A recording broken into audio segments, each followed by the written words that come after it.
So without wasting any further time, I would like to give the floor now to Professor Suresh, Department of Management, Amrita Vishwa Vidyapeetham of Amrita University. Very pleased to have you here, and the floor is yours for the coming 10 minutes. Thank you, Joost. I'm really honored to be part of this program. I think Dr. Bhavani would be wondering how am I here in this venue, because she always sees me on the area of sustainability and water, and I'm from a management school.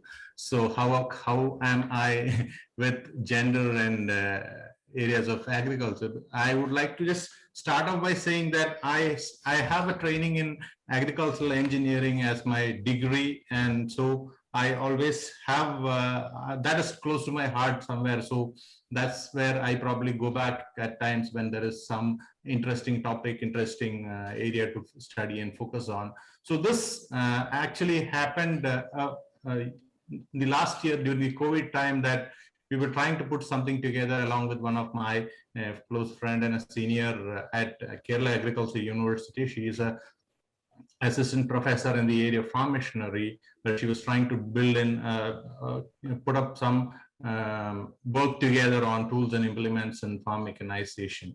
So that's how we stumbled upon this aspect, and then we just tried to figure out what's happening in the country with respect to very important area called rural women and agriculture. So it's really intriguing to know that is my slide moving now? No, not yet. Yeah. Yes, here we go. Good. No, yeah. So as you know that with COVID, agriculture again comes back to 20% share on the GDP. I think thanks to the increase in production, and probably it is also to do with what has happened with the other sectors in India. But if you look at the workforce which is there in India with respect to rural women working in agriculture, it's actually moving down over a period of time, and it's the same case with many other countries where the female. Hello. What do you mean by akalai? I'm sorry. I think somebody has his microphone open. Please shut it down.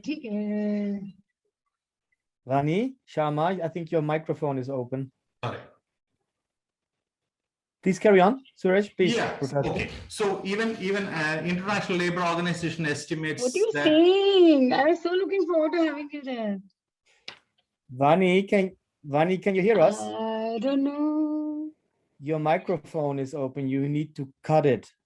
Yeah, I think she is. Now, thank you so much. Thank you so much. So even International Labour Organization estimates say that females employed in agriculture is dropping over years, and that is again a very important statistic to look at, because on one side there is strain on the land, there is strain on the number of people moving out from agriculture to other places, and coupled with the fact that we have climate change issues and other vagaries which is also putting up stress on the agriculture. So if you look at another metric which is very important to look at here is the female labor force participation rates. So this is another metric which is being looked at very closely, which has been dropping, which went up in between 1955 and say somewhere close to 1960s and 70s, but then it is going further down to 18% in 2017. So this is another important aspect. Second aspect here, which I would like to bring to the focus in light of this discussion, is the holding of the land. Who owns the land? So if you look at, even though there is a huge population of the women working in land, the agricultural land, very few own the land. Most of the, and there are cultural, social aspects related to it. But then if you look at the number of people who are owning up agricultural lands, most of them are men. And women have a very minuscule population, very minuscule population of women actually hold land. And there is a study by FAO which suggests that when there is, when women starts using, or women are involved in agriculture with on their own land, there is always an important aspect of improved production and improved and that in terms of when you look at hunger, global hunger, there is always a potential to reduce hunger, because most there was a study which says that 80% of the food is actually has involvement of women in the production process. So coupled with all these insights, when we look at the current situation of the people or females involved in agriculture, we would have to see the drudgery which is involved in the farm operations. Like many use those equipments which are actually designed for men.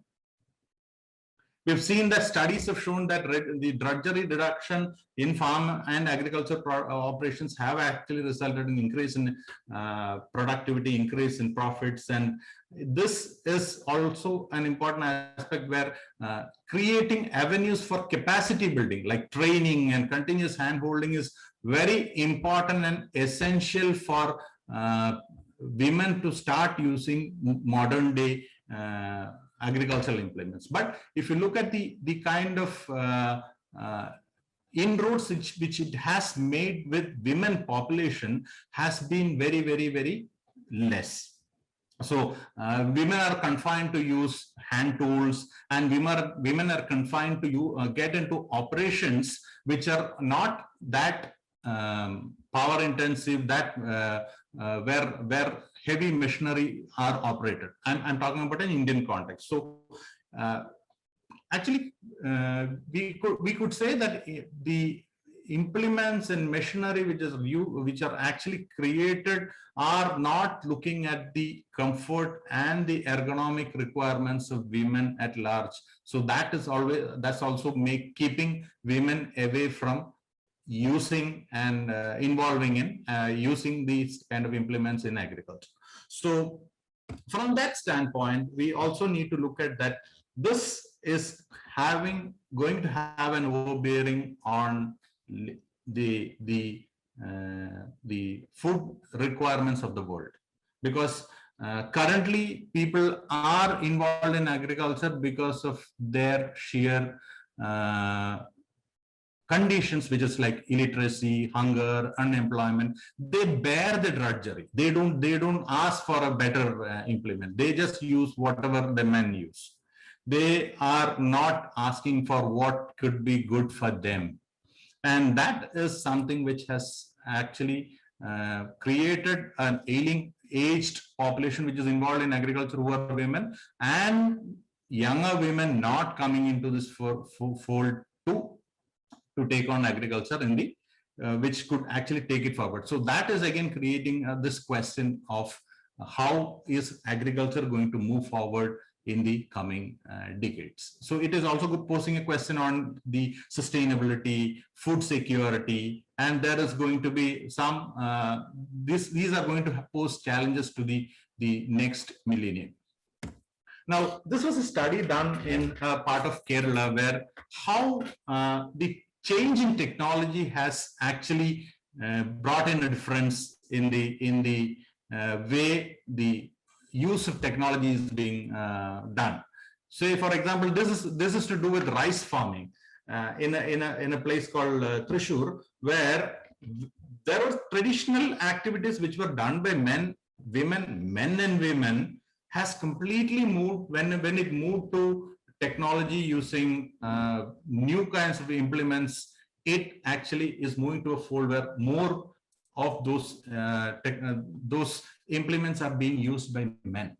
So actually, women are getting phased out from the arena of rice cultivation.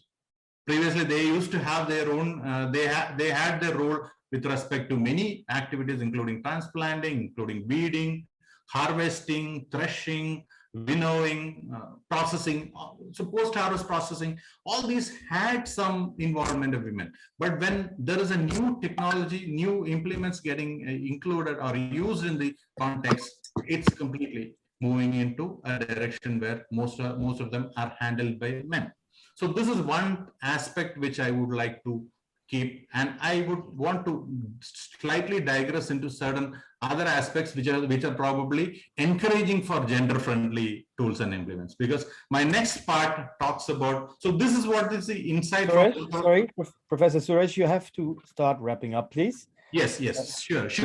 I'll just go faster. So, like the traditional agricultural activities which are being carried out in many different crops, we could see that sowing, transplanting, weeding, harvesting, etc., are the kind of activities which are done by women. If you look at now the changes which has happened with new implements which have come in place, like this rice seed drill, or a hand-operated transplanter, or a weeder which is called conoweeder, or a pusa weeder, or the kind of new ergo-friendly sickles, or tea leaf harvesting using a tea leaf cutter, or something which is a pedal-operated paddy thresher, or a fruit harvester, or activities with respect to cassava peeling, or groundnut decortication, or anything to do with coconut. There are a lot of implements which have come in, which